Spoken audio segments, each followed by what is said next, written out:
Good afternoon and welcome to Lunchtime series where we add value to people's lives, happening every Wednesday and Thursday on ebizradio.com.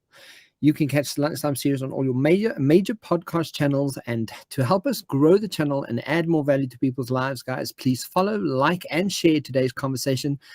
Because today's coaching segment, we have Global Managing Director from Inner Life Skills back with us, and she's Colleen-Joy Page, and she's here to give us some more insight because the last conversations were so fantastic. So welcome back, Colleen.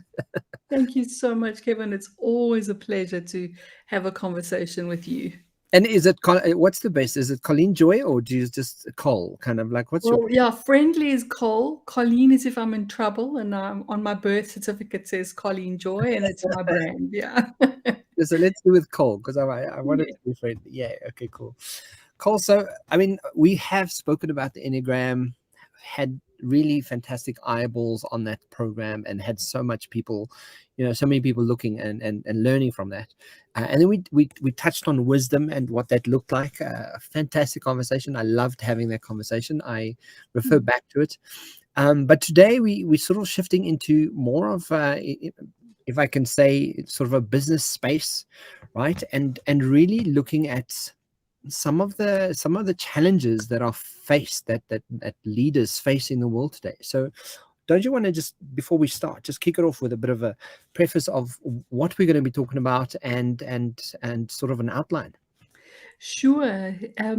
Yeah, and of course, I know it does feel separate, but all of the work that I'm involved with, sort of whether it's wisdom or Enneagram or coaching skills, they're also applicable in all the different spaces. And for leaders, for managers, whether the folks out there are leading a very small team or whether they're in corporate or in an organizational structure, we all know that there are common challenges. And especially after the last few years, I think those challenges have been amplified. One of the biggest, of course, is how to have tough conversations. People really struggle with that. And having a tough conversation that doesn't turn into conflict, that doesn't turn into siloing and division. So tough conversations is a general, it could be anything from in a performance appraisal to a meeting where you've got to cut back budgets to performance review and performance management, to just really anything in the context, personality challenges, etc. So tough conversations is one little bubble that we can explore for sure.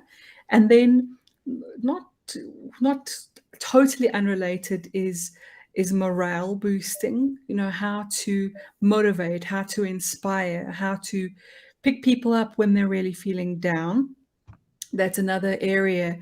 And then the third area is engagement. How do you engage people? How do you get them to contribute to a meeting? How do you get them to contribute to ideas, brainstorming, solution conversations, etc.? So those are the three areas that we've always seen that leaders struggle with in that personal development space, in the soft skill space.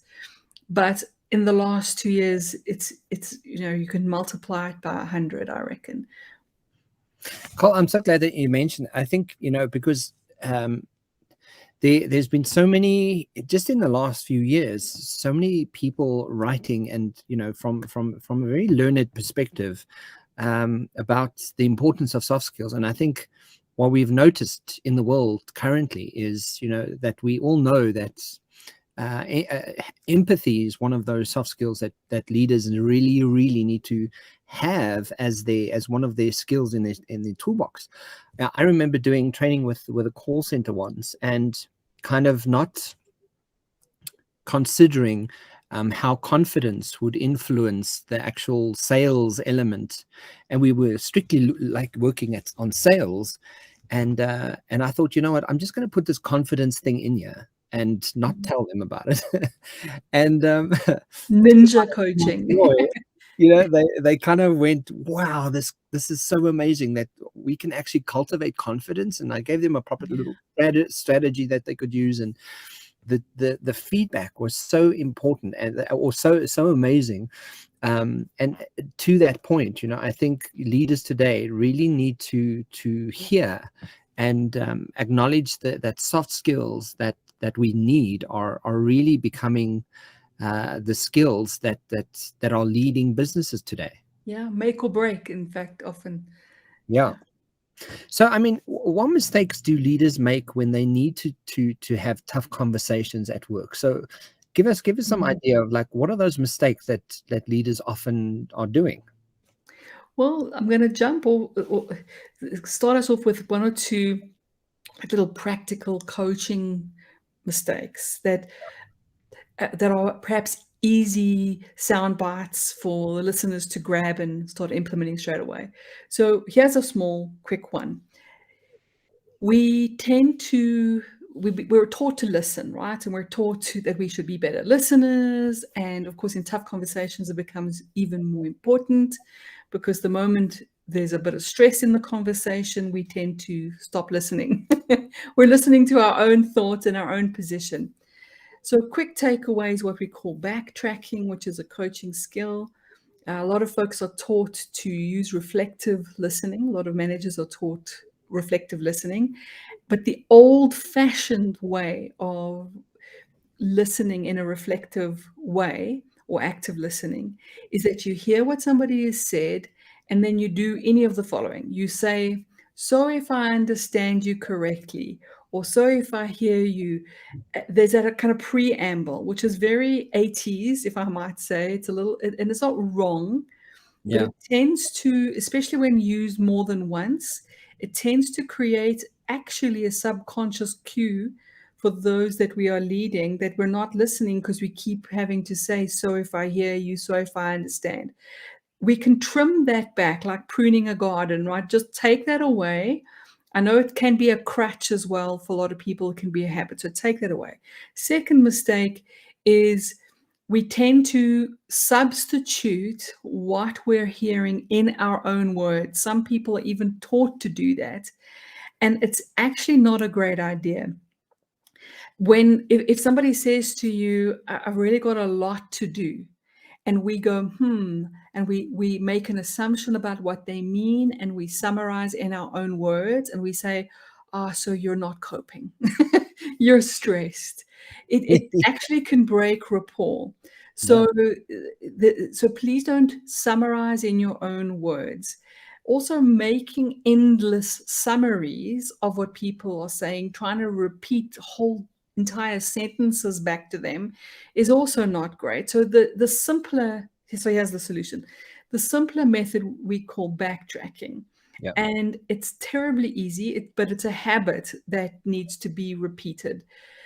You listen for the words that are relevant to the solution, the progress of the conversation, or that are emphasized by the person you're listening to, by your team, by the coachee, by their voice, especially things that are moving things forward in a positive way. And you grab one or two words, sometimes even one word, and you weave it into the next part of the conversation, which could be a question, could be a comment, could just be a general sharing. But it's basically use people's words, use the words they've used. So if they've said, "I'm really excited," we don't go, "So you're inspired." We say, "I'm so pleased you're excited." If they say, "I've got a lot to do, how can I help you with so much that you have to do, or with what you have to do?" So the to do. So it teaches us immediately to be better listeners, but it actually builds an unconscious bridge to people that says, "I'm so listening that I'm actually reflecting your words back to you."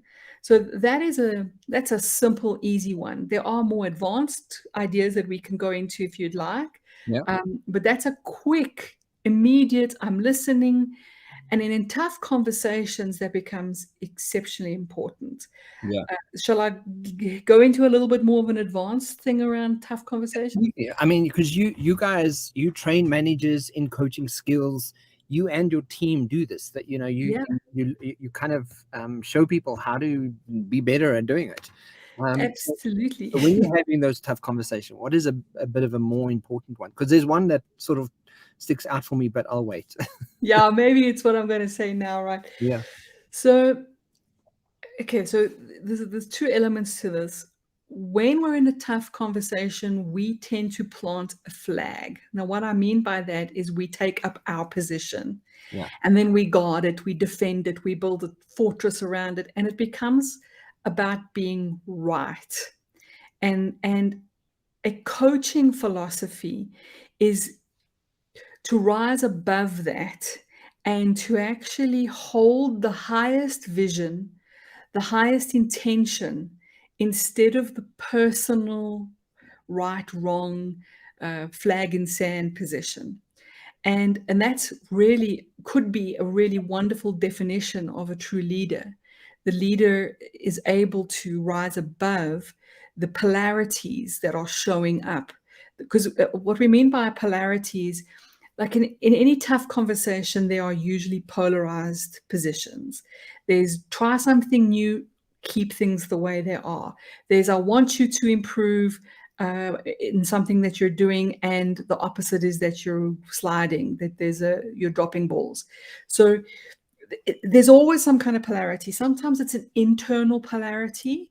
So somebody's struggling between focus and unfocus, being motivated and unmotivated. Or it's a team dynamic where some of the team are all gung-ho around, we need to work harder, let's put in the extra hours.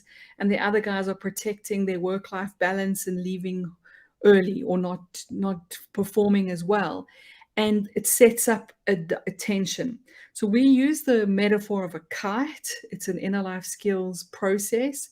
And you want to imagine that the kite, the vertical bar represents where we want to go. So it's the pathway from where we are now to where we want to go, the traditional coaching path of progress, milestones. The horizontal bar represents the conflict, the inner obstacles that are either within one person or within a team dynamic, which constitutes the backbone of a tough conversation. Now, what we traditionally think we're supposed to do as leaders and as coaches is eliminate the cause of the block, the cause of the stress, the cause of the problem. So if procrastination's the problem, we're trying to get rid of procrastination. If low performance is the problem, we're trying to get rid of it. But what a kite teaches us is that these oppositions can either be destructive and all the energy is spent there, or they can be transformed and aligned towards the goal, which becomes a kite. Now, this is a whole other, it's a different approach. Instead of get rid of, which is like cutting a kite in half and expecting it to fly. Yeah. And we know, anyone who's walked around this planet long enough, we know that when you try to get rid of something inside of you, try to get rid of anxiety, it makes the anxiety worse. Resist resistance makes it worse. Be ashamed of shame makes it worse. So, and trying to get rid of opposition in teams is also not an ideal situation. That tension and that those differences of opinion can be very healthy. So what we want to do is, first of all, include. We want to say it's welcome. Like both sides of the kite are welcome. Then we, as coach, as leader, need to rise to the position of the goal, of the vision, instead of being on one of the sides. We need to be able to hold both in the space with empathy, using your word there, with compassion and understanding. And then inspired by the work of American psychologist Milton Erickson, it is really important or really helpful to excavate the positive, valid intention driving the opposite positions, which sounds very technical, but it's as simple as, even though this is a tough position, even though something might be manifesting as negative or destructive behavior, Yeah. what is the valid reason from behind the scenes, from behind those people's points of view. So, quick example, if it's a team where half the team or some of the team are accusing the others of being slackers, and then the slackers are accusing the others of being workaholics, we label the opposites always in the negative. Yeah. So what I would do there and have done is coach that the one group find the positive intention for the other group's position. So you find that the guys that are working less hours, oh, they're all workaholics, but when they excavate the positive intention of workaholic, they find hardworking, responsible. They find a list of positive intentions. Then the hardworking group, who were called the workaholics, find the positive intention of the slackers, which is work-life balance, efficiency, doing something quickly but still quality. Now what we've got is two lists on the table of positive intentions. You can coach that. You can find solutions, and the solution conversation becomes, how do we achieve what we want to achieve, but include both? That we have work-life balance and we're still responsible and growing the company and working hard. How do we do both? And then within a person, it's like finding the positive intentions behind procrastination, behind even a laziness, a resistance, etc. And the moment you've got that, you can coach the tough conversation in a productive, beautiful way, instead of trying to coach the surface of the flag planted positions or the behavior, which is very difficult to do. Yeah, as you're speaking, there's so many things that come to mind, but always, when you experience this, I always share with people that people are not their behavior, people display behavior, right? Brilliant. And also, behavior does not equal intention. Brilliant. That should be a t-shirt, Kevin. Yeah. Because I always teach this, because essentially, until you become curious, until you've gone there and sort of sat down with someone and asked them, what was your intention about this behavior? Wow. Let me understand the intention of the behavior. Yes. Then you can understand the behavior. But if you're just seeing a behavior play out, and especially in teams, right? They're reactive to each other in such a degree, and that opposites that you speak of. But yet what they're doing is they're just paying attention to the actual behaviors people are displaying, and they don't know the intention of those behaviors. Brilliant. And when they find that, and I think that's such a beautiful way of explaining the kite, because that intention then creates, that mission, that driven sort of place where we all actually want to be going to, when we understand the intention of someone else. And I'm hoping people that are listening are having these big aha moments, because I want to, first of all, agree with you 100%, but also underline, highlight the moment we are willing to and then do understand someone's intention, even when the behavior has been triggering for us, even when the behavior seems unacceptable to us. Yeah.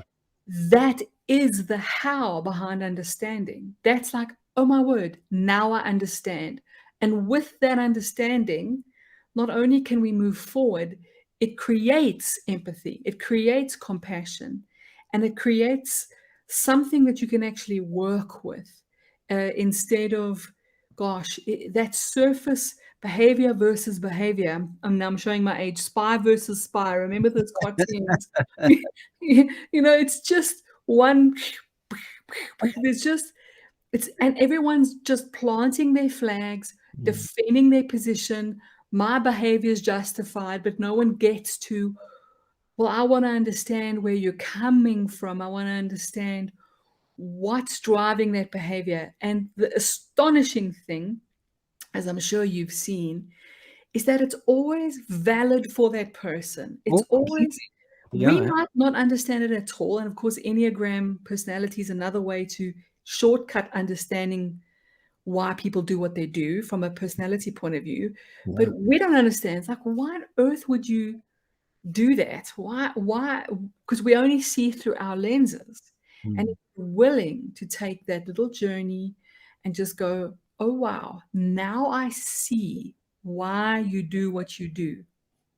Yes. That's the beginning of wisdom. It's the beginning of cooperation, and it transforms a tough conversation into a productive tough conversation instead of a destructive tough conversation. And even called as a conversation starter. You know, if you as the leader go to that team member and say, is it your intention to interrupt, for example, is it your intention to interrupt me every time I start a conversation? Because I feel Yeah. you're trying to be disruptive, and I just want to know, is it your intention to upset me, or like that? Even that way of prefacing the conversation with what is your intention Yeah. is a really easy way of going into really difficult situations and really going, this Yeah. is a difficult thing I'm needing to deal with, but let me language it in a way that is Yes. offensive, but yet wants you to see that I'm coming from a human to human caring perspective. Human to human, exactly. And I'll share his probably. My personality is a 9, so I'm always finding what is the ultra diplomatic way to do this, right? How do we do this with minimal ripples? Yeah. So here are some of the languaging that I've used. It's a little bit more convoluted, but one could try something like this. It's, I hear that you're speaking for something important. I'd like to put that on the table. I'd like to include that. Tell me where you're coming from. Yeah. Tell me your motivations. Tell me the why why why are you speaking for this? Why Mm. why it's I would like to understand where you're coming from, and I'd like to include it in the conversation. And how do you To make that explain decision? the reason. Yes, Yeah. yes, absolutely. Yeah. No, I love that. And it does, because then it frames it in a way that unpacks their reasoning differently. Yes. It unpacks their brain on the table, and you're kind of going, okay, this is why you're saying this. This is Yes. why you're saying it. And they feel completely heard, Yeah. right? They're complete, and that's half the battle won. Yeah, exactly. Yeah. When now I know many, so there's some managers and leaders are like, gee, I don't want to change the style. We're used to the way we do things. And for some folks, it's like, I'm just putting out fires. You guys are talking about something very abstract and what about when life is busy and we just need to get things done and there's no time for these luxurious conversations? Mm. I'd say think of it as an investment, that even 10 minutes, it doesn't have to be a whole hour with coffee and hugs, it doesn't have to be And like that. butterflies It and can it can be with your own style and your own personality. You don't have to sacrifice your style, but it's a small adjustment that can pay dividends. And I'll never forget, years ago, I worked with an owner of an insurance company. He'd built it up from nothing, and he'd been wanting for years.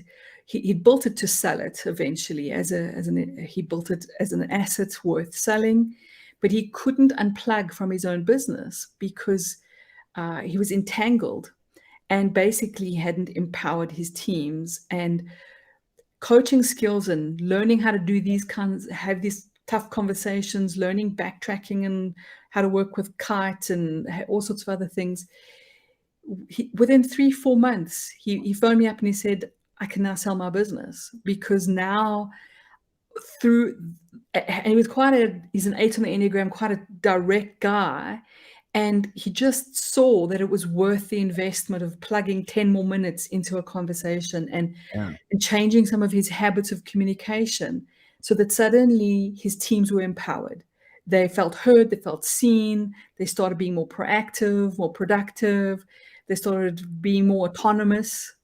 Because, when we treat people like kids, they tend to act like kids. And there are exceptions, of course there are. But on the whole, when you're dealing with good people, they just want to be heard, they want to be understood, and they want to contribute.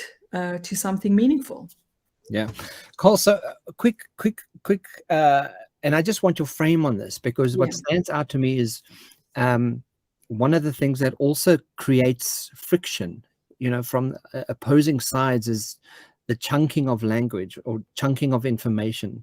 Some people will give you those one-worded answers, and some people will give you, the complete history and the color and the page and the this and the that and who was involved and what they were wearing and their shoe size. Um, how do you reconcile that? Because people have different learning styles, because people do, some people chunk differently. They kind of go, how was your day? I'm fine. Some people go, oh well, and they rattle it off. I mean, Eugene and I have this we live like this, and I'm going, babe, give me the short version. I want, like, how are you? Give me the, like, line item version. Executive summary. How do you sort of resolve that as well? Like, do you have some insights on that? Because I find that very often happening. Yeah. Well, at the risk of being a bit boring and redundant here, positive intention again, plus a bit of Enneagram is something, because once we understand, okay, for example, a 5 on the Enneagram really feels secure with a lot of information. Yeah. And it actually will create anxiety. So the positive intention behind a 5 wanting a lot of data, and a 6 as well wanting a lot of data, is actually a feeling of security, and it's a means to calm anxiety. So that's the positive intention. It's, I want to feel calm, I want to feel secure, I want to feel competent. Whereas an 8 on the Enneagram, their positive intention for wanting boom, boom, boom, see what we need to do and get into action is strategic, it's military, it's on the battlefield. You don't have time for 45-page documents. You need to make a decision, otherwise you lose the battle. Yeah. So here are two clear opposing positive intentions. The one is like, I need to feel secure so that I am competent. And the other is, I need to make sure we don't lose the war. And so what if we had both positive intentions, and the Enneagram becomes a framework potentially to quickly understand that, we could put that on the table, and now we can discuss how to make sure we're not losing the war, but still getting competent detail so that everybody feels secure in their understanding. And each of the Enneagram positions would have a different relationship with that. Yeah. So it's back, for me, it's back to, am I willing to understand your positive intention, the reason behind whether you chunk down information or whether you need to unpack this fully, whether you need hugs and kisses with it, or whether you prefer not. It's all that kind of subtle personality understanding. Yeah. So I love that, and thank you for sharing that insights. So one of the questions that we have here is, and shifting gears just ever so slightly, is everyone these days is a coach or is learning to be a coach. Why is this a big trend? Why do you think it's such a big trend, and why do you think it's so relevant, and there's so many coaches out there at the moment? Although my big philosophical answer, which of course is just my own musings and ponderings, and is not based on any kind of anything other than what I've observed over, let's say, 25 odd years. I think coaching as a profession was born out of the self-help movement. Yeah. And I think that's because people were tired of relying on structures that had been failing them, and not supplying all their needs. So from I want to help myself now, and the explosion of self-help books, and it's a way of people empowering themselves and collapsing perhaps some of the plus minus dynamic of, you're the expert and I'm just a little minion, and tell me what to do, and creating space for a different kind of supportive service where we're now we're a team, we're equals. You come as the expert master coach, I come with being the expert of my own life, and we work together to help me move forward. So that's my broad philosophical answer. But of course, with everything in life, you get the good, the bad, and the ugly. That was the name of a movie, wasn't it? Was, yeah. A Western movie, oh my word, yes. So with the explosion of the growth, you've got the light side of coaching, which is I think it's arisen because people identified it as a way to empower. And then, of course, there's everyone climbing on the bandwagon. And since there's money to be made, we'll all be coaches. And maybe we've read a book and maybe we've done a weekend seminar. And so you get coaching and coaching and coaching. And I like that. I'm not one of these people that says, highly regulated. I'm all for professional standards. I mean, I'm an MCC ICF coach.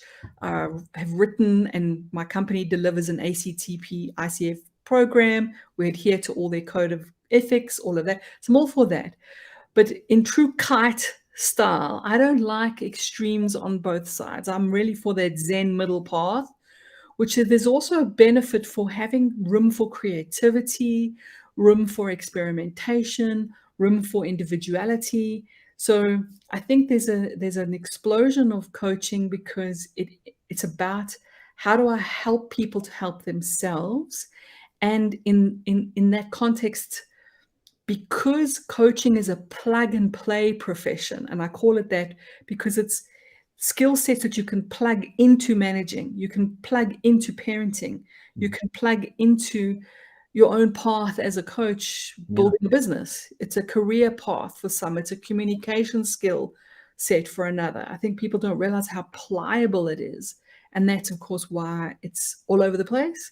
But so we want to be discerning, and we want to have some standards and some knowledge and put in the work to become masters at the skill set. And also, on the other side, make space for creativity, individuality, experimentation. Absolutely, I love that. So, I mean, if you could sum, I mean, we've already reached our limit here on time, but if you could give us some coaching tips that you could leave the leaders out there. If you're a leader out there, if you're a business owner, what coaching tips can you give them? Just maybe 5 tips of great knowledge and inspiration. Okay, so backtracking, which we mentioned, don't forget that.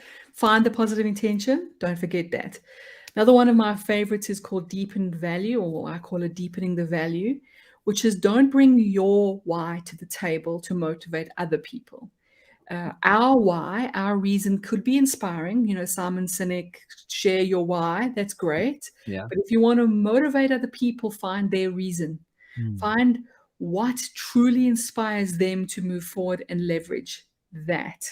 Yeah. And then, of course, for me, it's also about being willing to, back to the flags, being willing to step away from your own flag, to take coach position, which is to represent the highest intention, represent the highest goal, represent where you want to move people to.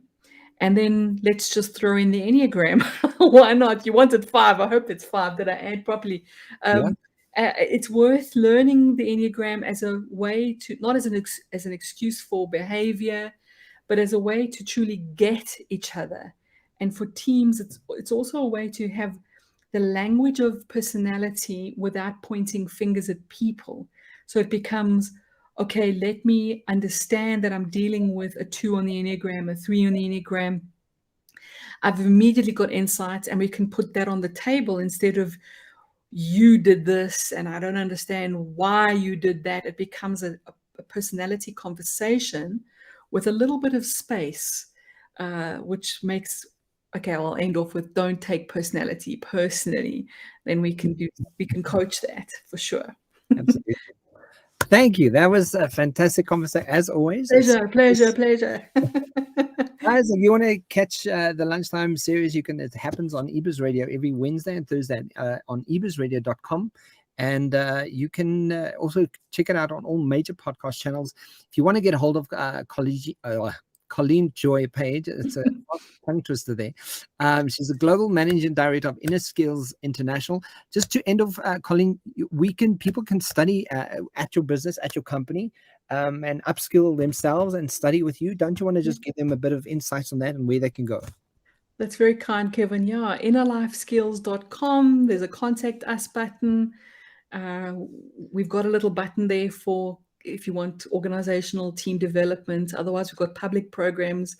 One of my team or myself are online at least 3 times a week on Zoom, making very fun, engaged classes for people who want to turn natural coaching skills into master coaching skills. Fantastic. Guys, go and check it out. And all those links that you just mentioned will be in the description boxes below. Colleen-Joy, thank you for being here and have a fantastic week further. Thank you, Kevin. You too. Chat to you soon.